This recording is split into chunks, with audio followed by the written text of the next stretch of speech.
নমস্কার বন্ধুরা, সোমা কিচেনের তরফ থেকে তোমাদের সবাইকে অনেক অনেক স্বাগত জানাই। আজকে একটা রেসিপি নিয়ে চলে এসেছি বন্ধুরা, দেখতে থাকো শুরু থেকে শেষ পর্যন্ত, ভালো লাগবে। আজকে হবে মাটন, তার জন্য আমরা আলু দেখো ভাজা কমপ্লিট হয়ে গেছে।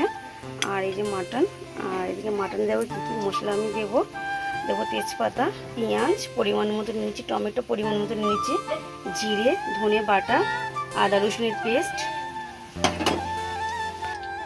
আলু ভাজা হয়ে গেছে, দিয়ে দেবো পেঁয়াজ, তেজপাতা দিয়ে দিয়েছি।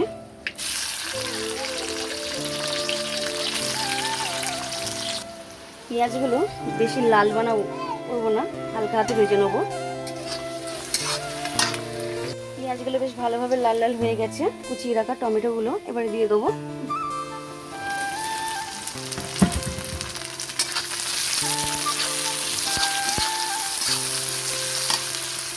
পেঁয়াজ টমেটো ভালোভাবে ভাজা হয়ে গেছে, এবারে দিয়ে দেবো বাকি মশলাগুলো।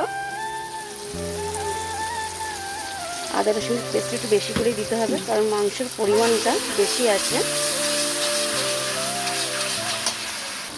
ভালোভাবে মশলাগুলো কষানো হয়ে গেছে, এবারে দিয়ে দেবো বাকি মশলাগুলো।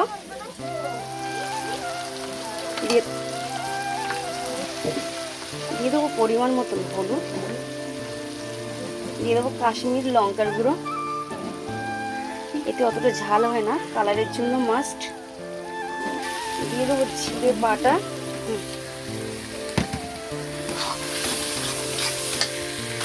মাটন আমি দিয়ে দিয়েছি, আলুগুলো পরে দেবো। আলুগুলো দিয়ে দিয়েছি, দিয়ে ভালোভাবে বেশ কষানো হয়ে গেছে। এবার জল আমি এক সাইডে বসিয়ে দেবো, গরম জল দেবো।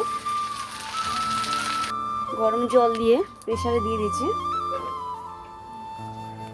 এখানে বন্ধুরা মাটনের কালারটা কত সুন্দর লাগছে, আর মাটন কমপ্লিটও হয়ে গেছে। একটু পাতলায় ঝোল রেখেছি, মাখা মাখা বানাইনি বন্ধুরা। দেখো মাটন আর ফাইনালি কমপ্লিট হয়ে গেছে, নামিয়ে নিয়েছি।